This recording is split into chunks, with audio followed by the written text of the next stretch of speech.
예수께서 이 말씀을 하실 때에 한 관리가 와서 절하며 이르되 내 딸이 방금 죽었사오나 오셔서 그 몸에 손을 얹어 주소서 그러면 살아나겠나이다 하니 예수께서 일어나 따라가심에 제자들도 가더니 12해 동안이나 혈루증으로 앓는 여자가 예수의 뒤로 와서 그 겉옷가를 만지니 이는 제 마음에 그 겉옷만 만져도 구원을 받겠다 함이라.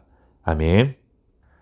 금식에 관한 새로운 가르침을 전해주신 예수님 앞에 한 관원이 급히 달려 나왔습니다. 이 사람이 급히 예수님께 나온 이유는 방금 전에 자기 딸이 목숨을 잃었기 때문입니다. 이렇게 딸이 죽기는 했지만 예수님이 오셔서 딸에게 손을 얹어주시면 살아날 것이라는 믿음을 가지고 있었기 때문에 예수님을 찾아온 것이죠. 방금 죽었다 해도 어쨌든 시체입니다. 율법에 의하면 시체는 부정하기 때문에 유대인들은 시체와의 접촉을 금기시했는데 이 사람의 부탁은 사실 굉장히 무례한 부탁이다 라고 말할 수 있는 것이죠. 하지만 예수님께서는 이 말을 듣자마자 한시도 지체하지 않으시고 곧바로 관원의 집으로 발걸음을 옮기셨습니다. 이렇게 관원의 집으로 가는 도중에 또 한 명의 여인이 갑작스럽게 예수님께 다가옵니다. 이 여인은 12년 동안 혈루병을 앓고 있는 여인입니다. 혈루병은 여성의 생식기에서 피가 나는 병을 말하는데 이 질병 또한 유대 사회에서 부정한 자로 낙인 찍히는 질병이었습니다. 아마도 이 여인은 혈루병 때문에 공동체에서 분리된 채 외롭고 힘든 삶을 살고 있었을 것입니다. 그런데 예수님도 모르는 사이에 예수님 등 뒤로 다가와서는 예수님의 옷깃을 만졌습니다. 왜냐하면 예수님의 옷깃을 만지기만 해도 구원을 받겠다라는 마음의 그런 생각을 가지고 있었기 때문이죠. 혈루병 걸린 여인이 예수님의 옷깃을 만진 것도 정결규례에 어긋나는 행위입니다. 굉장히 무례한 행동을 한 것이죠. 그러나 예수님께서는 자신의 옷깃을 만진 사람이 있다는 것을 아셨을 때 그 여인을 책망하지 않으셨습니다. 오히려 여인을 안심시키시면서 내 믿음이 너를 구원하였다라며 그녀에게 구원을 선언해 주셨습니다. 이 사건에서도 예수님은 정결규례를 뛰어넘는 권위 있는 분으로 우리에게 소개되고 있는 것이죠. 그런 후에 예수님은 관원의 집에 도착합니다.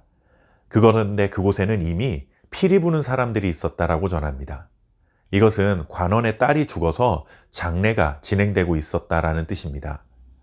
관원의 딸이 이미 죽었다는 분명한 증거가 되는 셈이죠. 그런데 예수님은 그 소녀를 향해 죽은 것이 아니라 잔다라고 말씀하셨습니다. 함께 있던 사람들은 예수님의 말씀을 듣고는 비웃었습니다. 예수님이 소녀를 보고 죽은 것이 아니라 잔다라고 말씀하신 것은 죽음을 인정하지 않으셨다거나 아니면 소녀가 기절해 있었다는 뜻이 아닙니다. 이 말씀은 예수님께서 죽음의 의미를 재해석해 주신 것입니다. 잠을 자는 것과 죽은 것은 그 상태가 매우 유사하기 때문에 죽음을 잠을 자는 것과 비교하신 것입니다. 잠을 자던 자가 때가 되면 깨어나듯이 이 소녀도 비록 죽었지만 곧 깨어날 것이라는 예수님의 선언인 것입니다. 사람들은 죽음을 끝이라고 생각하지만 예수님은 죽음이 끝이 아니라는 사실을 알려주시고자 했던 것이죠. 예수님은 죽은 소녀의 손을 잡으셨습니다. 정결규례를 여기서 어기신 것이죠. 그러나 이 순간 죽었던 소녀가 정말 잠에서 깨어나듯이 죽음에서 일어나는 놀라운 일이 발생합니다. 오늘 이 두 가지 사건을 통해 우리는 절대적 권위를 가지신 예수님을 보게 됩니다.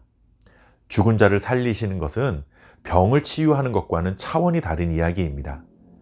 예수님이 가지신 권위의 이 절정은 이렇게 죽은 자를 살리시는 것이다 라고 말할 수 있죠. 그리고 혈루증 걸린 여인이 질병뿐만 아니라 그에게 구원을 선언해 주셨다는 것은 예수님께서 가지신 놀라운 권위는 단순히 우리의 육체를 회복시키실 뿐만 아니라 영혼의 구원까지도 가져다주는 능력이 된다라는 것입니다. 예수님이 혈루증 걸린 여인의 병을 고쳐주신 것은 우리에게 구원을 주시는 분이라는 것을 보여주신 것이고 죽은 관원의 딸을 살리신 것은 예수님을 통해 우리는 부활에 대한 소망을 품을 수 있게 되는 것입니다. 예수님은 당신의 놀라운 권위로 우리들의 육체적인 문제를 해결해 주시며 모든 고난으로부터 구원해 주시는 분이시며 또한 죽음에서 부활하여 영원한 생명 가운데 거할 것이라는 소망을 품게 하시는 분입니다.